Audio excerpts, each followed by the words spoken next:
স্বভাবে সৌম্য, তবে 22 গজে ভীষণ ক্ষিপ্ত। একের পর এক কাভার ড্রাইভ কিংবা 2002 সালের লর্ডসের সেই রোমাঞ্চকর মুহূর্ত। বলছি প্রিন্স অফ ক্যালকাটা সৌরভ গাঙ্গুলির কথা। ক্রিকেটের এই মহাতারকাকে যদি দেখা যায় সিনেপর্দায় তাহলে কেমন হয়? জিৎ দেবের খাকি 2-তে পুলিশ অফিসারের চরিত্রে সৌরভ গাঙ্গুলির দেখা পাওয়ার গুঞ্জন উঠল।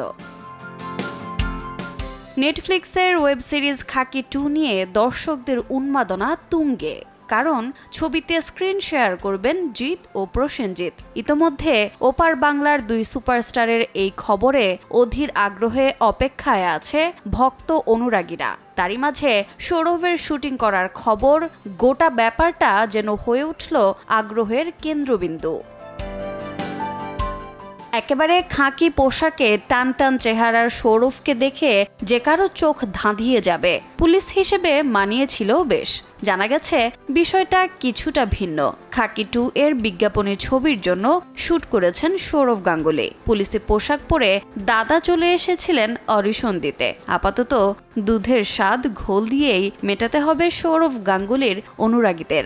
সরাসরি সিরিজে দেখা না গেলেও তিনি থাকছেন সিরিজেরই বিজ্ঞাপনে। রোজা চৌধুরী, সময় সংবাদ।